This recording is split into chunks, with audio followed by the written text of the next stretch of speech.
Imagine a world where the only medicine was firelight, silence, and instinct. No hospitals, no books, not even words for pain or healing, just a mother's hands, shaking slightly as she cradles a child with a fever, and the soft crackle of burning wood as the only witness. This is where the story of medicine begins.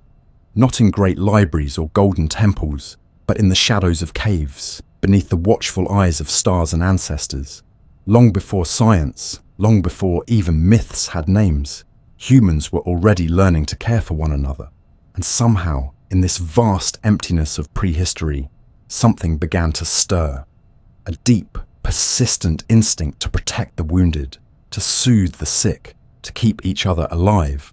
It may be hard to imagine healing without knowledge, without diagnosis, without even knowing what a disease was. But survival depended on it. If a child twisted an ankle while running through the rocks, someone had to bind it. If a hunter came back with a gash, someone had to stop the bleeding. These weren't accidents of compassion. They were the first sparks of medicine, born from necessity and carried forward not by science, but by love and memory. What plants dulled pain? Which ones burned? How could a poultice be shaped from moss? How could wounds be washed in the cold stream to keep them from festering? These answers came not from study, but from watching, from trying, from failing and trying again. Every small success became a lesson, every shared remedy a tradition. Over time, a kind of oral library formed, one passed down in stories, in gestures, in the quiet instruction of elders to their young. Archaeologists have found evidence, healed skull fractures, bones that show signs of mending, that prove our ancestors were more than just survivors. They were caregivers. Someone had to feed the injured. Someone stayed behind when others went to hunt. Someone watched, waited, and tended to the weak until they could walk again. This behavior is unique, not just in its tenderness, but in its continuity. Many animals will groom or help each other briefly, but only humans learn to care for days, for weeks, to nurture until recovery. And in doing so, they created the first role in society that wasn't hunter or gatherer, but healer. Around the fire, knowledge accumulated. There were no scrolls, no ink, but the mind was a vault. The oldest members of the group remembered which leaves soothed stomachs and which bark made you sleep. Their words were sacred, and their presence mysterious. In some groups, they were the shamans, their powers part magic, part medicine. In others, they were simply mothers and grandmothers who remembered how many days to boil the bitter roots before they became safe to drink. Pain had patterns, and those who saw them began to build a language of healing, made not of words, but of repetition, ritual, and hope. And it wasn't only the body that was treated. Fear, grief, and dreams were just as real to our ancestors as a broken bone. Sickness might come after a bad omen or a lost spirit. Healing meant more than mixing herbs. It meant singing, drumming, calling upon the wind or the animals or the moon. This fusion of mind and body was not a mistake. It was the beginning of holistic medicine. They did not separate the physical from the emotional. They could not. The healer was also the comforter. The treatment was also the ceremony. There's something profoundly moving about how medicine began, not as an act of conquest over disease, but as a quiet promise between people. I will stay with you. I will try. And through thousands of years, that promise did not break. Even when writing came, even when gods were named and cities rose, that original fire still flickered in every healer's hands. The one that said, "You are hurt, let me help." That is where the story begins. And even now, beneath all the modern tools and titles, it's still the same story, still the same warmth, still the same light. They stood at the edge of the firelight, half in shadow, half in smoke, their faces painted with ochre and ash. Around their necks hung bones and feathers, small tokens believed to hold power, memory, and meaning. These were the first healers with names, the shamans, the keepers of invisible doors. To the others in their tribe, they were a mystery, both feared and needed. When a child cried in the night from an unseen pain, or when strange dreams came to the hunters, it was the shaman who stepped forward. They were not merely herbalists or caretakers. They walked between worlds, listening to spirits, interpreting signs, and guiding both the sick and the frightened through the dark places of the mind and body. In these ancient communities, where nothing was written and almost everything was sacred, the role of the healer was deeply woven into the spiritual fabric of life. To fall ill wasn't just to have a sickness, it was to be out of harmony with nature, with ancestors, with the hidden patterns that held the world together. Healing was not about defeating illness, it was about restoring balance. If someone fell, the question wasn't only what bone had broken, but why the spirits had turned away. If a fever came, it might be because the soul had wandered off in a dream and needed to be called back with song and smoke. Ceremonies were crafted not just for drama, but for impact. The drumming, the chanting, the burning of specific herbs, all had a purpose. The rhythm altered consciousness, the scent cleared the air, and the words spoken aloud wove a new reality around the patient. The shaman's presence alone could shift the mood of a gathering, carrying the weight of unseen forces. They might blow tobacco smoke across the forehead to cleanse thoughts, or wave a fan of eagle feathers to stir the stagnant air around a wounded body. Sometimes they would speak in voices not their own, as if channeling the wisdom of trees, rivers, or ancestors long past. Every tribe had its own practices, shaped by the land they lived on, the animals they hunted, and the dreams they dreamed. In some places, mushrooms were consumed to enter altered states, where the veil between the living and the spirit world thinned. In others, the silence of the forest itself became the medicine. Shamans fasted, endured pain, travelled inward through solitude and vision quests, seeking knowledge not found in the physical world, and they returned with rituals, chants, remedies, and warnings.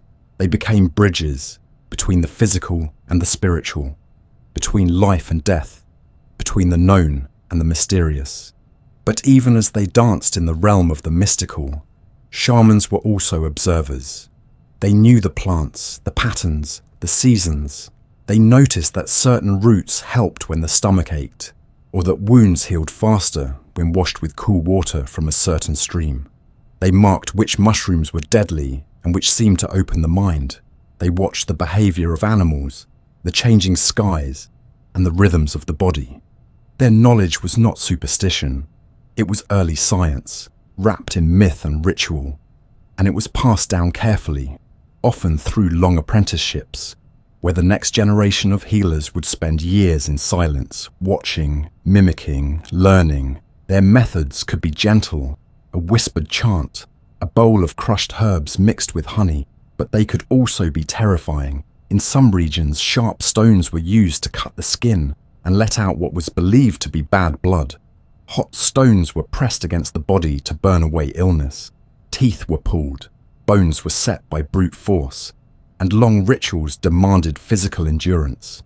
For those receiving treatment, the process could be as much a test of faith as a path to healing. But always, beneath the sound and smoke, there was a kind of intention, a belief that healing was possible, and that someone cared enough to try. Shamans held a strange kind of power. They were often outsiders, solitary, eccentric, deeply respected, and slightly feared. They could curse as well as cure, cool storms or still them, interpret dreams or send nightmares. Their connection to the world beyond made them both revered and untouchable. But in the moments when someone hovered between life and death, it was the shaman's hut people crept toward, quietly, humbly, holding out hope like an offering. And inside, by the glow of a dying fire, ancient medicine was practiced, not with scalpels or machines, but with songs and silence, with breath and belief. Even as civilizations rose and writing was born, the essence of the shaman did not vanish. Their legacy lingered in the apothecaries, in the priests, in the village midwives who knew when to speak and when to simply sit, hands warm and steady on a cooling brow. The modern doctor might not wear feathers or speak to rivers, but the roots of their role go back to that same figure who once stood barefoot in the dust, chanting softly beneath the stars, hoping to draw the soul back into the body. And so the story of healing continued, not in straight lines, but in circles, sacred, spiraling, always returning to the fire, to the human need to understand, to help, to heal. In the dust-coloured cities between the Tigris and Euphrates, something extraordinary was happening. Humanity had begun to write, and among the first things they wrote were cures, not poetry or laws, not at first, but prescriptions. On clay tablets, pressed with the wedge-shaped script of cuneiform, were careful lists of treatments, prayers, and diagnoses. The people of ancient Mesopotamia, Sumerians, Akkadians, Babylonians, did not separate the sacred from the practical. To heal someone, you needed both a plant and a prayer. You needed to name the illness, and you needed to appease the spirit that caused it. Medicine was born, not as science or art alone, but as a blend of belief, observation, and tradition. And for the first time, knowledge did not depend solely on memory or spoken word. It could be recorded, read, passed on unchanged. In this way, the story of healing took a new shape, etched into clay, sealed in time. These early civilizations were surrounded by mystery and by danger. Floods came without warning, crops failed, people became sick without reason. Illness was frightening, unpredictable, and deeply personal. A fever might be the touch of an angry god. A seizure could be the grip of a wandering demon. Yet, even within these beliefs, there was a logic forming, a kind of method. Healers in Mesopotamia observed patterns. They recorded symptoms. They noticed what seemed to work and what did not. And slowly, with each patient and each remedy, a structure began to take shape. One of the most striking features of Mesopotamian medicine was its dual approach. If a man came in with stomach pain, the healer might begin with a chant to calm the spirit thought to cause the illness. Then, after the words were spoken and the ritual complete, he might mix a paste of dates, barley flour, and crushed herbs and place it carefully on the skin. Diagnosis involved not only asking about symptoms, but reading omens, dreams, the movement of birds, even the colour and shape of the patient's urine or vomit. The world was alive with messages, and the healer's job was to interpret them, to find the thread of meaning that led from symptom to cause to cure. The first known written prescription comes from the city of Nippur over 4,000 years ago. It's a recipe, not unlike one we might find today. Take this root, grind it, mix it with this liquid, apply it here. But around that recipe would also be a set of instructions on when to say the prayer, when to avoid certain foods, what rituals to perform in parallel. Healing was not just physical, it was moral, spiritual, and deeply communal. If you were sick, the entire household might be involved in your care. If a child fell ill, offerings might be made at the temple. Statues might be washed, candles lit, floors swept clean, all to restore harmony and peace to a life knocked off balance. One of the most famous collections of Mesopotamian medical texts is known as the Diagnostic Handbook. This ancient work, compiled by scholars in Babylon, laid out detailed symptoms and likely outcomes. If the patient had chills but no fever, if their skin was pale, if their pulse fluttered, what might that mean?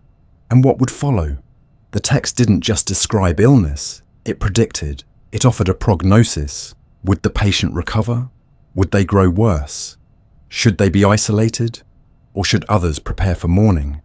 The knowledge wasn't perfect, but it was structured, it was methodical, and it was built over centuries by observing countless human bodies, listening to cries, watching wounds, noticing who healed and who did not.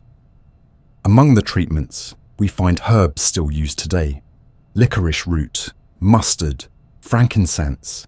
Even opium in small amounts was known for its calming effects. These were mixed with animal fats, crushed minerals, honey, beer, and wine. They were smeared on skin, boiled into tonics, sprinkled into bath water.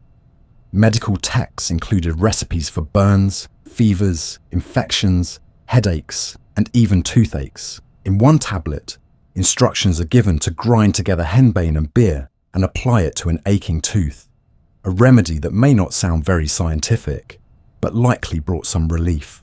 What is perhaps even more fascinating is the understanding, primitive but real, of contagion. When certain diseases spread through households or towns, Babylonian healers learned to separate the sick from the well. They did not know about bacteria or viruses, but they sensed that proximity mattered. They created rudimentary forms of quarantine, and when that failed, they turned to the gods, hoping that the illness was not punishment, but something that could be bargained with, cleansed, or driven away. Illnesses of the mind were treated with particular awe and fear. People who heard voices, saw visions, or behaved erratically were said to be touched by gods or cursed by them. These afflictions were not merely medical, but moral and spiritual crises. Mesopotamian texts refer to the hand of Ishtar or the hand of Shamash as causes of mental disturbances. Each deity had its own signature affliction. A healer had to know not only which god's influence was at play, but how to counter it, what to offer, what words to say, what object to bury or burn. In the cities of Sumer, Akkad, and Babylon, temples played a central role. They were centers of worship, but also of healing. Priests and doctors often worked together, and sometimes were one and the same. The temple was a place to seek both divine and practical relief. People came carrying jars of oil, baskets of offerings, and whispered hopes. They left with charms, herbal mixtures, and instructions for prayers. The gods were seen not only as punishing forces, but as protectors of health, and the written word became a tool not just of worship, but of preservation, a way to ensure that what had been learned could be used again and again and again. Over generations, Mesopotamian medicine created a lineage of healers, men and women who saw their work as both duty and devotion. They were taught to look closely, to remember, to honor the wisdom of those who came before. And though much of what they believed would later be replaced by science, the structure they built, the idea that medicine could be recorded, studied, refined, endured. It was the first foundation of medical knowledge as we know it, a beginning carved in clay, made sacred by human hands reaching across time, trying to ease pain, to explain mystery, to bring a little peace to a body in distress. And as those tablets dried in the sun, the knowledge they held remained silent, waiting, timeless. The river moved slow and steady, like time itself. Along its banks rose a civilization built on stone, sun, and the rhythm of the Nile's eternal flood. Egypt, ancient and enduring, cradled within its sands, a knowledge of healing unlike anything the world had seen before. Here, medicine was not just a practice, it was an institution, organized and revered, passed through priesthoods and scrolls, built into temples where both the living and the dead received care. The Egyptians believed deeply in the connection between body, spirit, and cosmos. Illness was not random. It was a signal of imbalance, impurity, or divine displeasure. Healing, then, was more than mending a wound. It was restoring a sacred harmony between the body and the forces of the universe. In this land of pyramids and pharaohs, doctors were both scientists and spiritual custodians. They studied the stars and the pulse. They read omens in the sky and symptoms in the skin. Their treatments were meticulous, their records detailed. Medical papyri have survived thousands of years, holding within them hundreds of prescriptions, procedures, and observations. Among the most famous is the Edwin Smith Papyrus, a surgical text unlike anything of its time. It described head injuries, spinal wounds, and treatments in a tone that was calm, clinical, and astonishingly modern. This was not myth, this was medicine, and yet it coexisted with magic. Spells were inscribed alongside salves, prayers were whispered while wounds were stitched. The Egyptians saw no contradiction between the two. To them, the body was the house of the soul, and healing meant caring for both. A physician might apply honey to a cut, knowing it would fight infection, and then speak a charm to protect the patient from evil spirits. They understood cleanliness, washing wounds, instruments, and hands. They observed that people healed better in quiet, peaceful surroundings. They recorded symptoms with care and predicted outcomes with cautious wisdom. The word for doctor in ancient Egypt was sabiyinw, and those who bore it were respected, educated, and often part of a formal hierarchy tied to temples and the royal court. One figure stands out in particular, Imhotep. Living over 4,000 years ago, Imhotep was a polymath, a man of architecture, writing, and healing. He designed the first step pyramid at Saqqara, and later came to be revered as a deity of medicine. Though much of what he did is wrapped in legend, the memory of his contributions endured for millennia.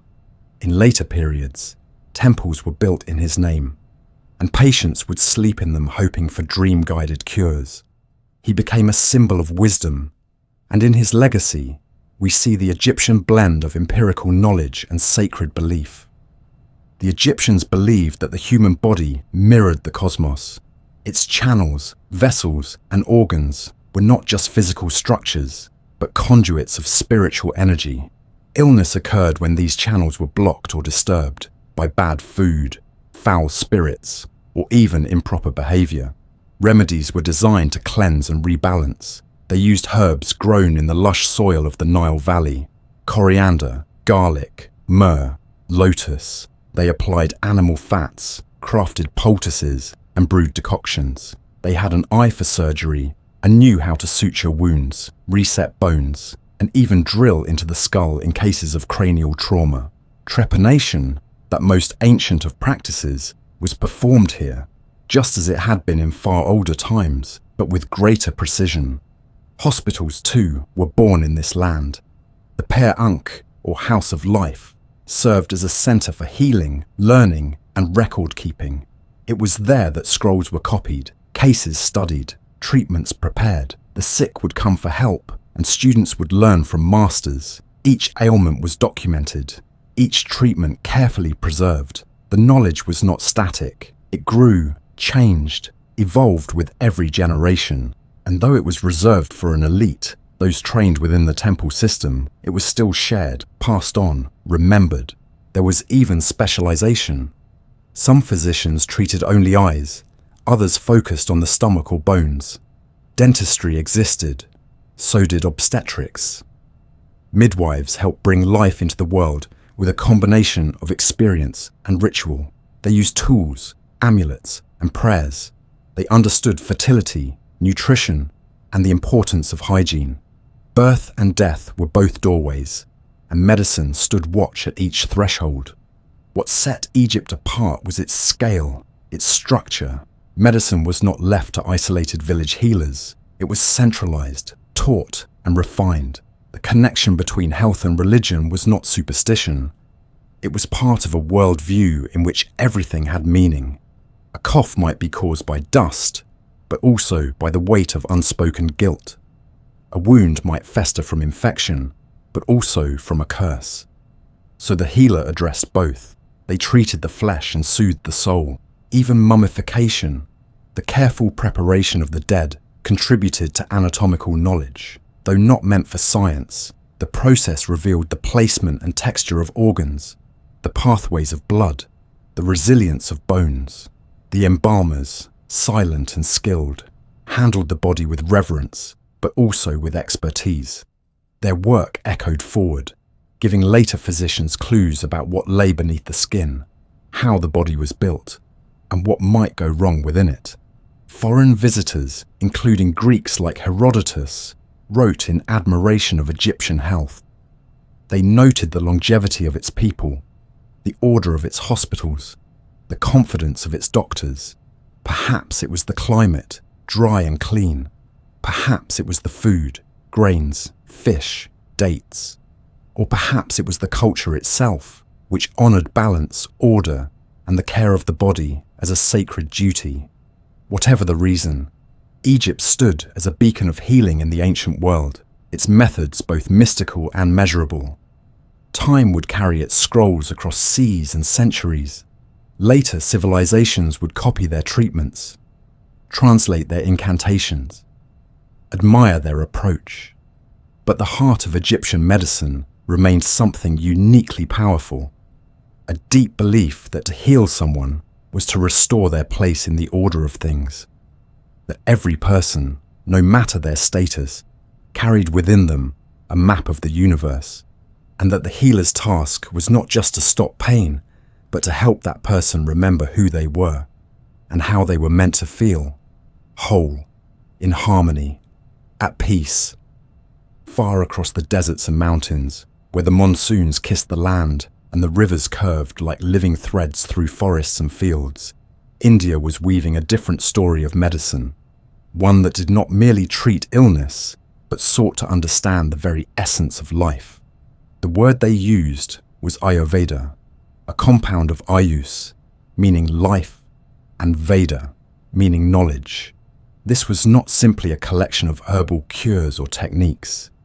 It was a vast, living philosophy that extended into diet, ethics, thought, and the rhythms of the natural world. To practice Ayurveda was to study not only the body, but also the seasons, the moon's phases, the tides of emotion, the hidden influences that shaped a person's health long before any symptoms appeared. It was a medicine of awareness, balance, and deep, intentional living. The roots of Ayurveda reach back more than 3,000 years, long before modern medicine would think to ask what causes disease. These early Indian sages were asking a different question: what sustains vitality? What makes a life not just long, but meaningful and harmonious? Their answers became part of the sacred texts known as the Vedas, especially the Atharva Veda, where healing hymns and formulas were first preserved. Later, this knowledge was expanded into dedicated Ayurvedic texts like the Charaka Samhita and Sushruta Samhita, works so detailed and advanced that they still influence practitioners today. These were not mystical riddles or symbolic teachings alone. They were precise instructional documents filled with diagnoses, surgical techniques, anatomical understandings, and theories of pathology that would rival those of many later civilizations. Central to Ayurveda is the concept of the doshas, three fundamental energies that flow through every human being: Vata, air and space; Pitta, fire and water; and Kapha, earth and water. Each person is born with a unique balance of these doshas, a constitution that determines their physical structure, temperament, and susceptibility to certain conditions. When these energies are in harmony, the individual experiences health, but when they fall out of balance, due to diet, environment, stress, or even unresolved emotions, illness begins to take root. The goal of Ayurvedic medicine, therefore, is not to fight disease in isolation, but to restore equilibrium across the entire system. Treatment was never one size fits all. It was tailored, personal, and deeply holistic. Healers, known as Vaidyas, were trained not only in herbs and treatments, but in observation and intuition. They would look at a patient's skin, listen to their voice, examine the tongue, feel the pulse not just for speed, but for its qualities, its depth, rhythm, and resonance. Diagnosis was as much about sensing as it was about knowing. A single symptom could mean different things for different people.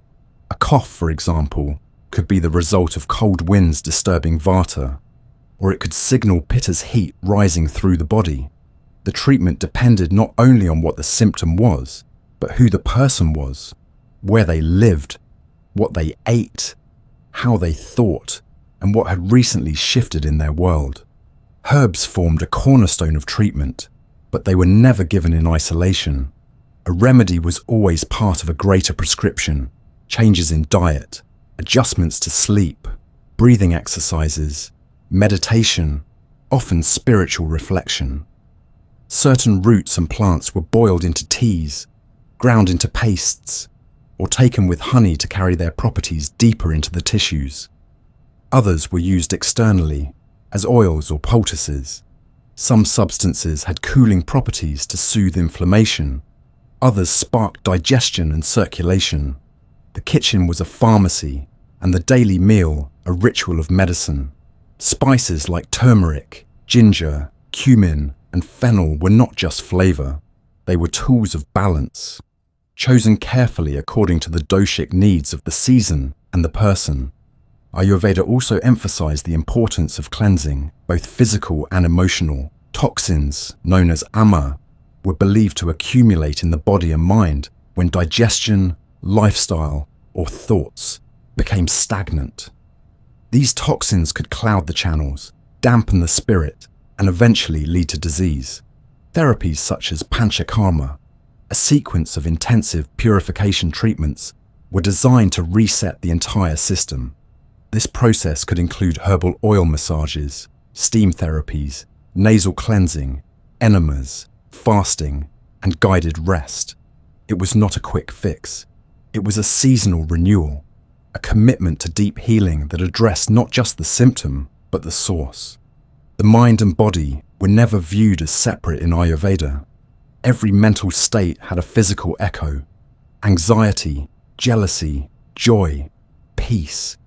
Each emotion left its trace in the organs, in the breath, in the way blood moved through the veins. To calm the mind was to heal the body, and vice versa. Practices like pranayama, breath control, and dhyana, meditation, were recommended not only for spiritual growth, but as essential medical interventions. A person who breathed slowly and lived attentively was less likely to fall ill. Prevention was the highest goal, not cure. To live in harmony with one's nature, with the earth, the time of day, and the season of the year was the true medicine. Surgery, too, was not absent from this tradition. The Sushruta Samhita, attributed to the sage Sushruta, outlines hundreds of surgical procedures, including operations on the eyes, nose, and even the brain. Techniques for stitching, cauterizing, and setting bones were described in detail. Instruments were listed, and ethics were discussed. Surgeons were expected to train not just on theory, but on vegetables, animal carcasses, and in real cases under supervision. The tradition held a delicate balance between caution and boldness, always guided by the principle, do no harm, and honor the body as sacred. Ayurveda's reach was not limited to the borders of India. As centuries passed, its influence spread along trade routes and through cultural exchange. It shaped Tibetan medicine, echoed in Chinese theories, and informed later systems brought by Arab and Persian scholars to the Islamic world. Even in distant parts of Africa and Southeast Asia, threads of Ayurvedic thought found their way into local healing traditions. The world was listening. And yet, this was not a system that demanded belief. It asked for attention, patience, and trust in the body's natural intelligence. It required a slowing down, a returning to the self, and a willingness to see illness not as an enemy, but as a messenger. In modern times, parts of Ayurveda have been misunderstood or reduced to trend, but its true essence remains. A deeply rooted, ever-evolving understanding of what it means to be alive, to be whole, to be in rhythm with nature.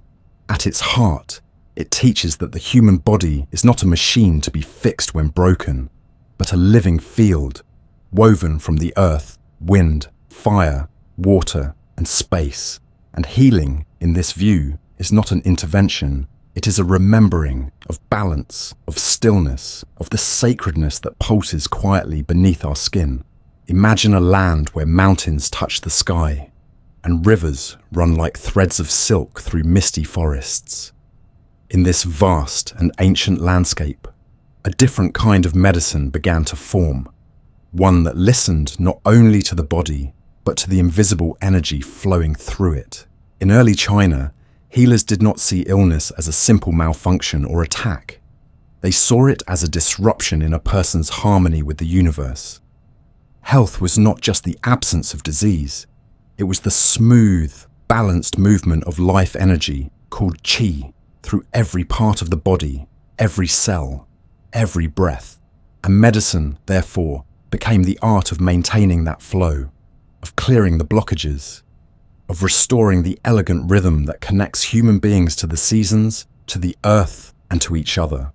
Unlike some other ancient traditions that kept medicine confined to temples or priesthoods, Chinese healing practices were deeply embedded in daily life. They grew from careful observation of nature, from generations of watching the skies and the seasons, the patterns of animals, the way water flowed, fire danced, and trees bent with the wind. From these patterns, healers began to see reflections in the human form, organs that echoed elements, pulses that matched tides, symptoms that signaled imbalance in the deeper forces of life. They understood that the body was not an isolated machine, but a landscape with its own weather, currents, and terrain. The foundation of this view was built on concepts like yin and yang, opposing, complementary forces that existed in everything. Yin was cool, still, dark, internal. Yang was hot, active, bright, outward. Illness came when these forces were no longer in balance. Too much heat could cause inflammation. Too much cold could lead to stiffness, fatigue. But it wasn't just temperature or sensation. It was emotion, behavior, time of day, time of life. Everything carried a charge of yin or yang, and everything affected everything else. The healer's task was to read these energies like a map, to see the whole landscape of a person, and to gently, wisely, bring it back into harmony. Qi, the life force, was believed to travel along invisible channels called meridians, which connected organs and systems like a web. These meridians didn't follow blood vessels or nerves exactly, but were felt through experience, through touch, and through centuries of practice. When qi became blocked through trauma, stress, poor diet, or external conditions, pain, illness, and dysfunction could follow. But if the qi was guided, freed, and allowed to move naturally, the body could begin to heal itself. This was the guiding principle of many Chinese therapies, each one an attempt to release stuck energy and restore balance. Among the most iconic of these therapies is acupuncture, a technique as delicate as it is ancient. Using fine, slender needles, practitioners would gently stimulate specific points along the meridians, chosen according to the patient's symptoms and constitution. Each point was like a gateway, a switch, a way to influence the movement of qi, inserting a needle at the right depth, at the right angle, at the right moment. It was an art as much as a science. The sensation might be a dull ache, a tingle, a wave of release, and though the mechanisms were not visible, the effects were often undeniable. Pain would ease, tension would soften, the mind would quiet.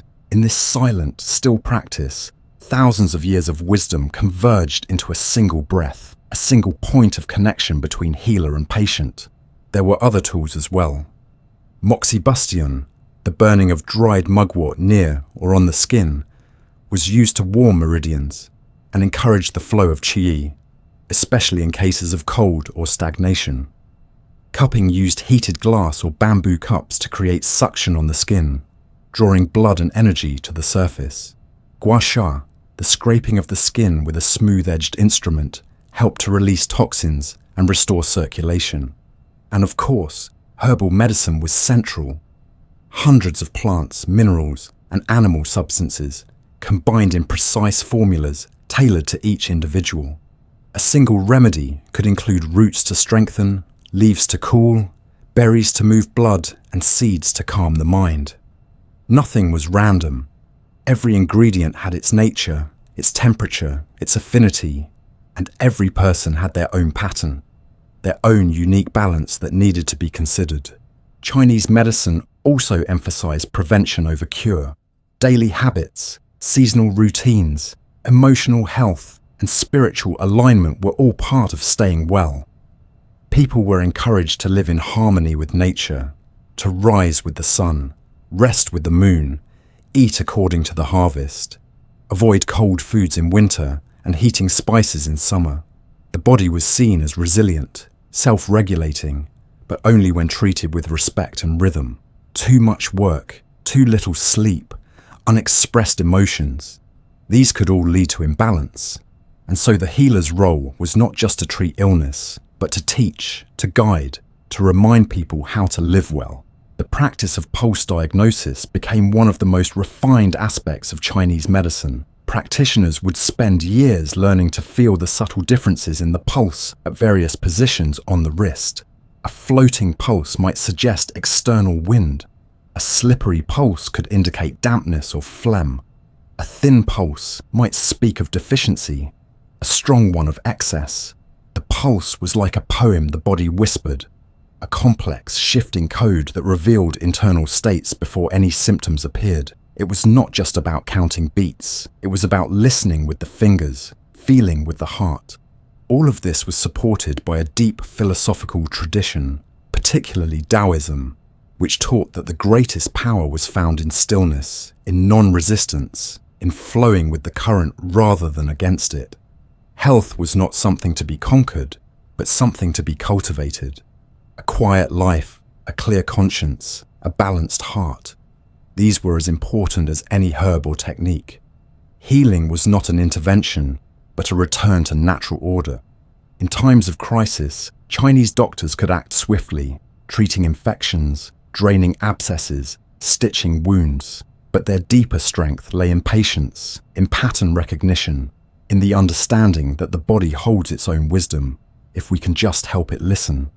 This was a medicine of rhythm, of observation, of profound gentleness, and it thrived for millennia, adapting and evolving, influencing neighboring cultures across Asia, and eventually drawing attention from the Western world. Today, elements of traditional Chinese medicine can be found in clinics, hospitals, and homes around the globe. Some still follow the old meridian charts. Others study the herbs. Still others simply seek the quiet logic at its heart. That when we eat with awareness, breathe with intention, and honor the natural rise and fall of our inner landscape, we are already healing. And in that space, where ancient wisdom meets present moment, we find not only relief from illness, but a deeper kind of well-being, one rooted in stillness, connection, and the quiet current of life that flows through us all. In a land of olive groves and marble temples, where the sea shimmered with myth and philosophy was born beneath the stars, a new way of understanding the body began to emerge. Ancient Greece, with its poets, mathematicians, and dreamers, did not simply inherit the medical knowledge of older civilizations. It transformed it. The Greeks questioned everything. They debated the nature of existence, the composition of the world, and the function of the soul. And in the same breath, they began to wonder, what is the human body, truly? What causes sickness, and what does it mean to be well? No longer content with simply invoking gods or memorizing rituals, Greek thinkers turned to reason. They observed, recorded, compared, and experimented. And through this lens of curiosity and critical thought, medicine took a bold new step toward becoming a systematic empirical craft. In the beginning, healing in Greece was still deeply intertwined with the divine. The god Asclepius, son of Apollo, was believed to be a patron of medicine. His temples, known as Asclepiaea, were centers of healing, where the sick came not only for treatment, but for spiritual renewal. Pilgrims would sleep within the sacred precincts, hoping for a healing dream or a vision from the god. These temples often included baths, gardens, and peaceful spaces designed to relax the mind and soothe the body. Priests known as therapeuta administered care, which included sacrifices, prayers, and sometimes herbal treatments or simple surgeries. It was a place where body and soul were treated as one, where healing was a blend of ritual and rest, suggestion and hope. But even within this divine framework, something remarkable was beginning to stir. Healers started to question whether divine intervention alone could explain health and illness. Could fever really be the punishment of a god? Could madness be a spirit? Or was it something within the blood, the brain, the unseen workings of the body itself? These questions took root in the minds of Greek physicians who wanted more than tradition. They wanted understanding, and chief among them was Hippocrates. a name that would echo across centuries as the father of Western medicine. Hippocrates lived on the island of Kos in the 5th century BCE during a time of intellectual flourishing. He and his followers collected observations, categorized diseases, and proposed that illness had natural, not supernatural causes. He believed that the body was made of 4 fluids: blood, phlegm, yellow bile, and black bile, and that health depended on keeping these humours in balance. If one became too dominant or too weak, illness would follow. While the theory of humours would later be discarded, the method behind it, the desire to explain illness through natural causes, was revolutionary. Hippocrates and his school emphasized careful observation of the patient. They wrote that a doctor must learn to listen, to see patterns in symptoms, to ask about a patient's life, habits, emotions, and environment. They noted how disease progressed, what signs suggested recovery, and what signs foretold death. They introduced concepts like acute and chronic illness, crisis points, convalescence. They recorded their findings, not just to use in the moment, but to build a body of knowledge for future generations. For the first time in recorded history, medicine was being practiced as both an art and a science, with the goal of improving, not just repeating, what came before. The Hippocratic Oath, though modified in modern times, still echoes these ideals: to treat the sick to the best of one's ability, to preserve patient privacy, to avoid causing harm. These ethical principles became the bedrock of medical professionalism. But more than that, Hippocrates helped shift medicine from the mystical into the realm of logic. His ideas were adopted, expanded, and taught across the Greek world, eventually becoming standard texts in medical schools for hundreds of years. As Greek medicine matured, it branched out in new directions. In Alexandria, a city built by Alexander the Great in Egypt, a great center of learning arose. Here, Greek physicians such as Herophilus and Erasistratos conducted dissections of human cadavers, something previously considered taboo. Through this bold and sometimes controversial work, they mapped the nervous system, distinguished between veins and arteries, and began to understand how the brain, rather than the heart, controlled thought and sensation. These early anatomists laid the foundation for future discoveries, though their work would be lost to much of the world for centuries after the fall of the classical world. Still, their influence persisted. Greek medicine became formalized, debated, and refined. Philosophers like Plato and Aristotle also weighed in on medical matters, often mixing metaphysics with biology. They saw the human being as a microcosm of the universe, a creature ruled by reason, but also bound to the elements: earth, air, fire, water.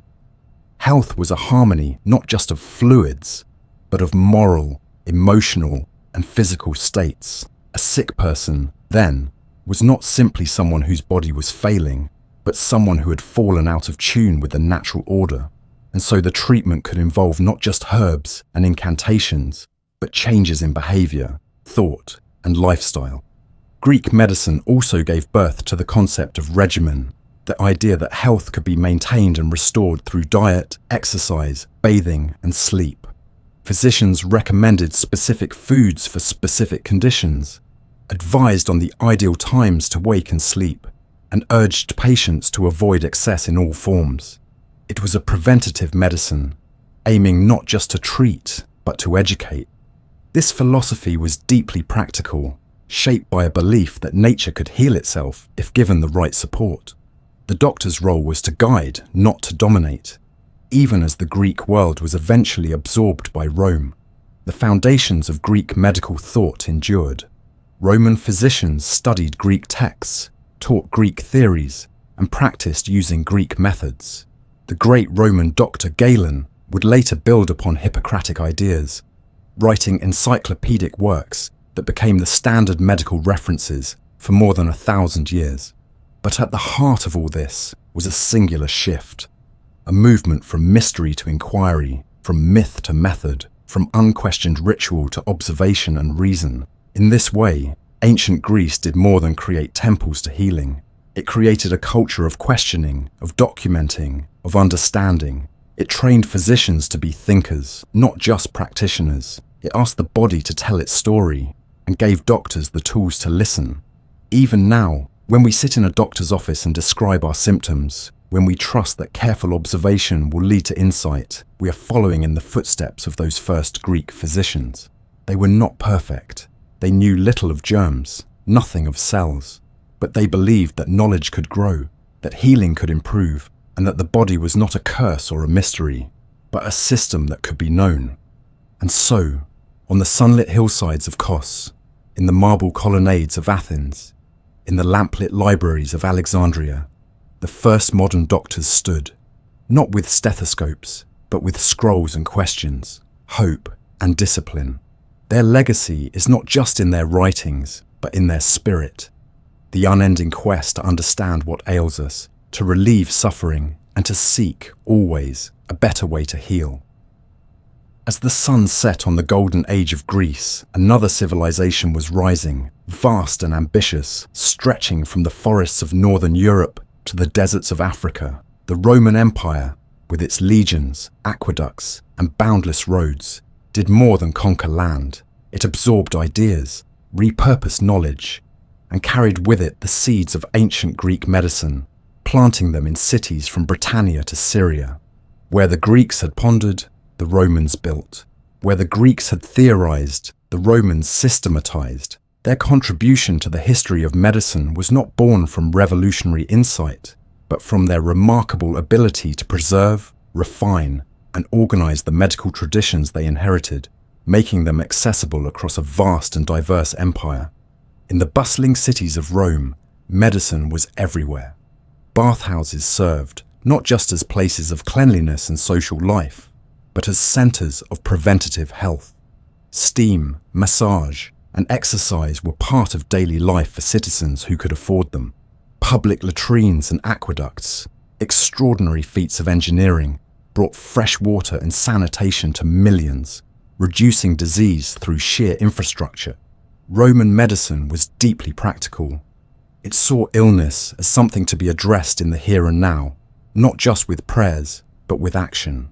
There were doctors, medici, attached to military legions, to noble households, to cities and provinces. Some were trained in Greek schools, others learned through apprenticeship or personal study. Their methods varied, but their presence was widespread. Among them, one name towers above the rest, Galen of Pergamon. Born in Asia Minor in the 2nd century CE, Galen trained first in philosophy, then in medicine, eventually becoming the personal physician to Emperor Marcus Aurelius. He studied in Alexandria, traveled widely, and wrote prolifically. Galen was not just a doctor, he was a synthesizer of all that had come before, a commentator, a philosopher, and an experimenter. His writings on anatomy, physiology, pathology, and pharmacology shaped medical thought for more than a millennium, drawing heavily on Hippocratic ideas. Galen refined the theory of the four humours, elaborating how each was produced, how they interacted with organs, and how they influenced temperament and personality. He also believed in the importance of balance, eucrasia, as the foundation of health, and he advocated for a logical, observational approach to medicine. Yet, unlike Hippocrates, Galen had access to a rich supply of animals for dissection. Though human dissection was still largely forbidden in Rome, Galen performed hundreds of animal dissections, studying monkeys, pigs, and other creatures to understand anatomy. He observed the movement of blood, the function of nerves, the structure of muscles. Many of his conclusions were later found to be incorrect, especially his theories on blood circulation. But his commitment to experimentation was groundbreaking. Galen's understanding of the body was a complex system of spirits and energies moving through defined channels, regulated by organs and affected by diet, lifestyle, and even the stars. His works were so extensive and authoritative that they were treated as medical gospel long after his death. Roman medicine, however, was not limited to elite physicians. In the streets and markets, herbalists, midwives, and folk healers provided care to ordinary people. Remedies were passed down through families, made from herbs, oils, wine, honey, and even animal parts. Wounds were treated with vinegar and spiderwebs, stomach issues with mint and fennel. Plasters and poultices were common, and superstition remained deeply entangled with practice. Charms and incantations were used alongside treatments, especially for conditions thought to be caused by curses or malevolent forces. This blend of practical and magical medicine was accepted without contradiction. It was simply the world as people knew it. Nowhere was Roman medicine more organized than in the military.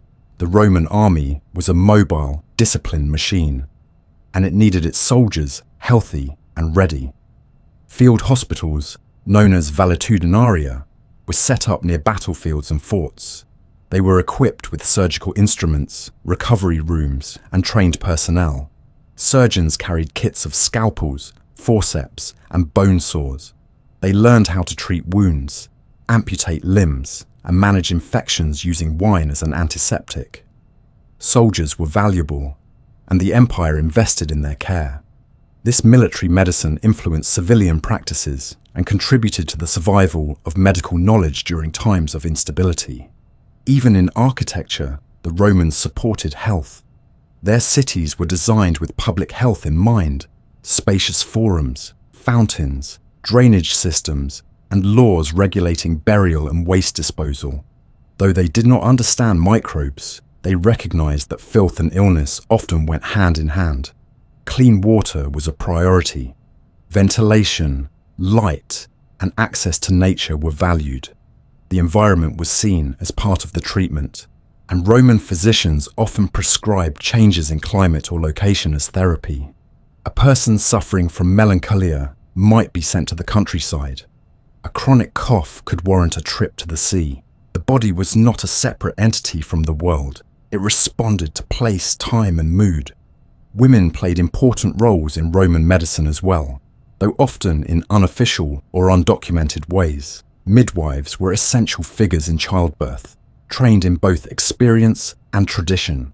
They handled prenatal care, labor, postpartum recovery, and even contraception and abortion. Some were highly respected and skilled. Others faced suspicion or persecution, especially if outcomes were poor. Roman medical texts mention women as both patients and practitioners, though they were largely excluded from formal education. Still, they preserved vital knowledge in their communities, particularly around reproductive health, an area male physicians often misunderstood or neglected. Despite all this progress, Roman medicine had its limits. Theories about humours and internal spirits remained dominant. Surgery was rudimentary, and anesthesia was almost non-existent.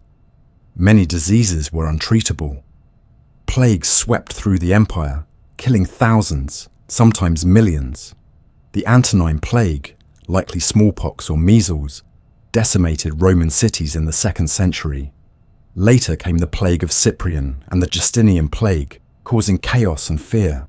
These outbreaks exposed the vulnerabilities of even the most advanced ancient medical systems and reminded people that, despite all knowledge, nature remained powerful and unpredictable.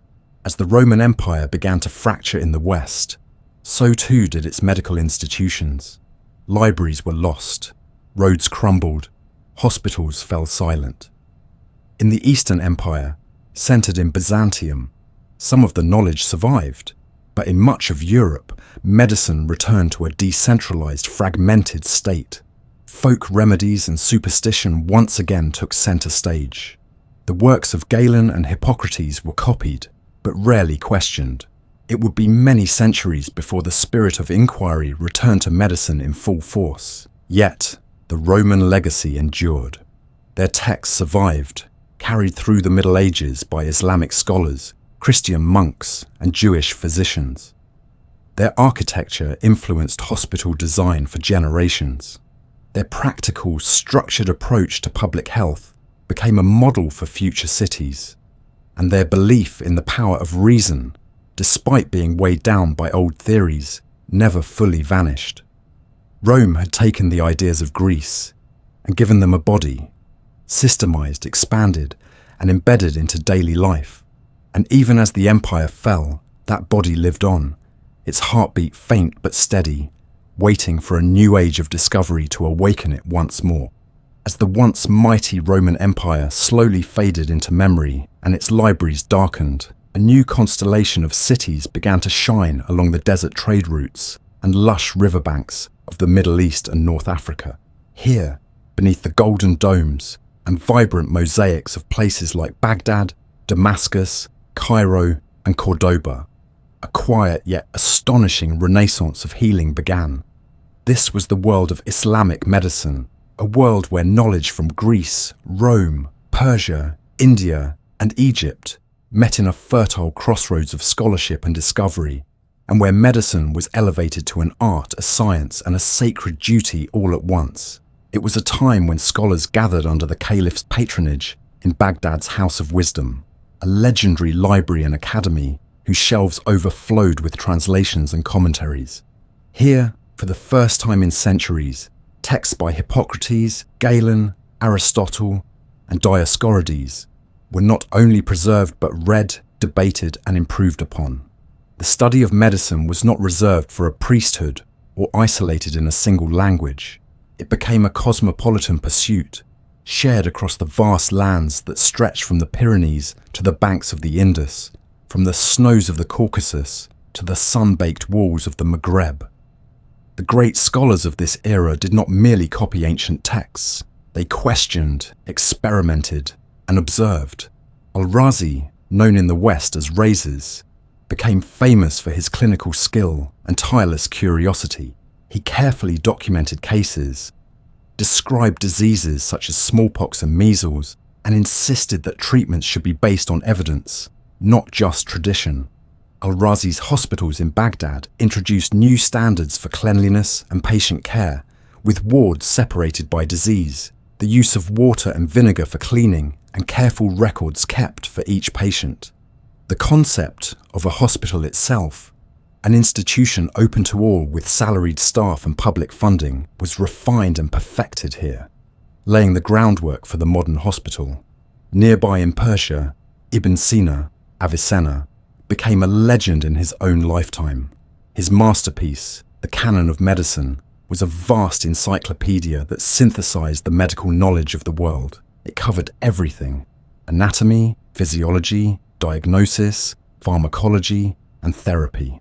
But it also included psychology, the influence of environment, and the importance of a physician's character. For centuries, Avicenna's canon was the ultimate authority in both Islamic and European medical schools. Its pages offered not only remedies, but deep insights into prevention, healthy living, and the role of mind in the healing process.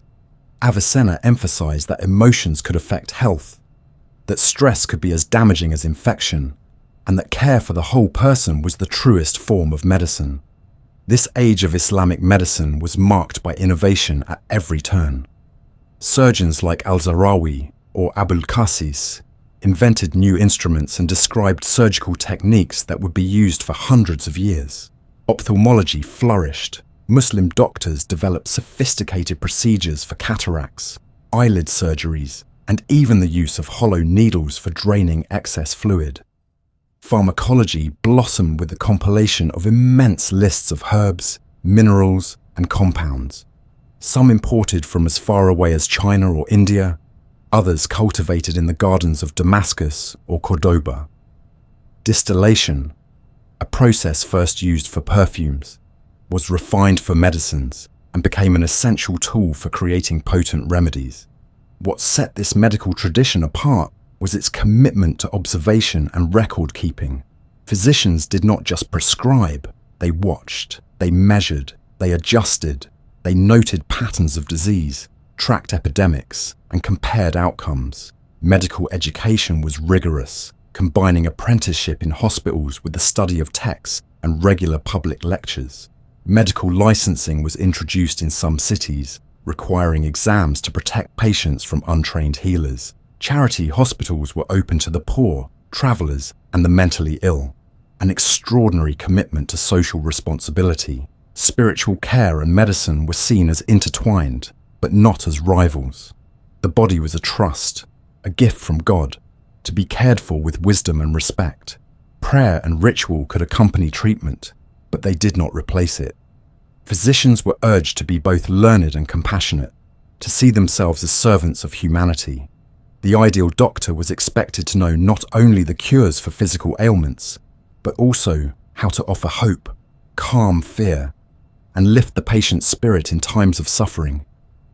Throughout these centuries, Islamic medicine became a beacon in a world often shrouded by war, famine, and uncertainty. Plagues came and went, yet hospitals and clinics remained, places of solace and learning. Doctors exchanged letters across continents, discussing unusual cases or debating theories of contagion. The great Jewish physician Maimonides, working in Egypt, wrote medical treatises that drew on Islamic, Greek, and Hebrew sources, showing just how interconnected and inclusive this tradition had become. For the sick and the injured, the experience of Islamic medicine could be transformative. Entering a hospital meant leaving behind the dust and noise of the city, stepping into a cool, orderly courtyard where water flowed in fountains and attendants moved quietly between wards. Physicians would examine with gentle hands, ask careful questions, and prescribe according to the patient's unique condition. Treatments ranged from simple herbal infusions to complex surgeries, from careful diet to therapeutic baths and massages. Even mental illness was approached with empathy and innovation.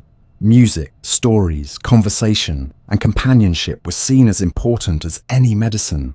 Eventually, as trade and conquest carried these ideas westward, they became the foundation of the medical revival in medieval Europe. The works of Avicenna, Al-Razi, and Al-Zahrawi were translated into Latin, taught in the new universities, and revered as authorities for centuries. The very language of medicine grew from Arabic roots. Words like alcohol, syrup, elixir, and even the alchemical roots of chemistry itself. This was the enduring legacy of an era when healing was seen as a sacred craft, a science of careful study and compassionate action. As centuries passed and the world shifted again, much of this golden age would fade. Libraries would be lost to fire or neglect. Cities would change hands, and new schools of thought would arise. Yet the spirit of Islamic medicine, the insistence on reason, observation, and care for all, remained alive, woven quietly into the tapestry of human knowledge. And when a sick person closed their eyes and felt a physician's steady hand, perhaps some distant echo of that wisdom could still be felt, a legacy of learning, compassion, and the tireless hope that health and mercy might always find a home, no matter how dark the times. The dawn of modern medicine arrived quietly, then all at once, like sunlight creeping across a sleeping landscape. For centuries, healing had followed familiar paths, guided by ancient texts, the authority of tradition, the wisdom of elders whose knowledge reached back to the roots of civilization. But as the world moved into the Renaissance, a new restlessness took hold.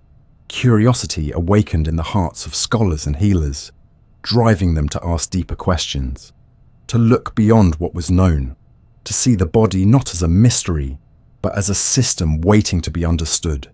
Across Europe, artists and anatomists dared to cut beneath the skin, mapping nerves and muscles, tracing vessels and bones, finding within the flesh a secret architecture more intricate than any cathedral.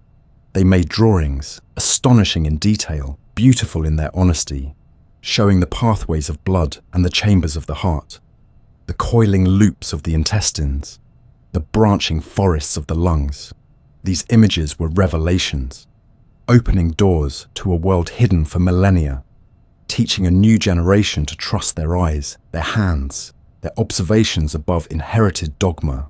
Slowly, medicine began to move from the shadows of tradition into the bright realm of experiment and proof. The invention of the microscope in the 17th century was a turning point, a window into a universe too small to see, yet powerful enough to change everything. Suddenly, healers could glimpse the dance of living cells, the swirl of blood, the mysterious creatures that lurked in a drop of pond water. And soon, They began to suspect that disease might not be a punishment from the gods, nor an imbalance of humours, but the work of invisible invaders, germs, bacteria, and viruses that travelled from person to person, thriving in filth and darkness, defeated by cleanliness and light. The germ theory of disease shattered centuries of superstition. It gave physicians a new kind of weapon, not magic or mystery, but hygiene, sanitation, and scientific rigour. The simple act of washing hands before surgery, once unthinkable, began to save countless lives. With this shift came a wave of discoveries that forever changed what it meant to heal. The 19th century saw the rise of anaesthesia, freeing patients from the agony of surgery and opening the way for new, life-saving operations. Antiseptics, pioneered by visionaries like Joseph Lister, made the operating room a place of hope rather than terror. Vaccination, first hinted at in the work of Edward Jenner, then perfected by Louis Pasteur and others, offered humanity a shield against smallpox, rabies, polio, and a host of other deadly enemies. No longer was medicine content with treating symptoms. It began to prevent disease, to imagine a future where suffering could be lessened or even avoided entirely. Hospitals changed too, growing from charity wards or religious refuges into centres of science, learning, and innovation. Nurses like Florence Nightingale transformed care, insisting on cleanliness, order, and compassion, raising nursing to a respected profession and showing that the spirit of healing lay as much in touch and presence as in any drug or device. Laboratories and universities bloomed across cities, drawing together minds from every corner of the world. Medical students learned anatomy from cadavers, studied chemistry and physics, experimented with new instruments and machines that could see into the body or measure the unseen forces of disease. New forms of imaging appeared, X-rays revealing the ghostly shadows of bones and tumours, ultrasound showing the flutter of a baby's heart inside the womb, later MRI and CT scans providing maps of the brain, the joints, the very structures of thought and pain. Blood transfusions, once the stuff of legend, became routine, giving hope to accident victims and mothers in childbirth. Surgeons mastered techniques for repairing hearts, replacing joints, transplanting organs, each new advance pushing back the boundaries of mortality, each new tool adding a verse to the ancient story of healing. The 20th century brought antibiotics, a miracle so profound it seemed the world might finally conquer infection. Penicillin, discovered by Alexander Fleming almost by accident, was the first in a long line of medicines that could stop diseases in their tracks. Pneumonia, tuberculosis, sepsis, infections that once meant certain death now yielded to a simple pill. Pharmaceutical science boomed, isolating molecules from plants, designing new compounds in laboratories, searching for cures in the strange shapes of chemicals and the secrets locked within the cells of fungi and bacteria. Yet even as a medicine raced forward, it never lost the memory of its ancient origins. The modern healer stands at a crossroads, holding not only the tools of science, but the wisdom of all who came before. The doctor who prescribes antibiotics is cousin to the herbalist, who once gathered willow bark for pain. The nurse who sits by a patient's bed in the night echoes the presence of shamans and midwives, whose hands once soothed fevered brows by firelight. The medical researcher, hunched over a microscope, carries the curiosity of Greek philosophers, the patience of Chinese pulse takers, the discipline of Egyptian scribes, and the hope of every parent who ever whispered a prayer for their child's life. The journey is not finished. Each decade brings new challenges, pandemics that test our resolve, chronic diseases that defy easy cure, questions of equity and access that echo the old inequalities of ancient kingdoms. Genetic medicine promises treatments tailored to each unique person, decoding the language of DNA to understand risk, inheritance, and potential. Robotics, artificial intelligence, telemedicine, and virtual care expand the reach of healing to distant villages and crowded cities alike. The mysteries of the mind, the complexity of the immune system, the enigma of consciousness itself, these remain frontiers for future generations, puzzles that will summon new healers to listen, to observe, to wonder. Yet the heart of medicine remains unchanged, a promise to care, to try, to ease pain, to hold hope. From the flickering fires of prehistory to the bright screens of today's clinics, from the magic and ritual of the ancients to the calculations and measurements of the modern age, the story of medicine is one long, gentle thread, a tapestry woven by countless hands, brightened by moments of courage, compassion, and discovery. And when night falls, when the world is quiet and you lie waiting for sleep, remember that somewhere in every age, someone has watched over the sick, soothed the anxious, and searched for a cure. The story is not over. It flows on as deep and steady as breath, carrying us all onward toward a future where healing, ancient and new, remains one of humanity's most beautiful dreams.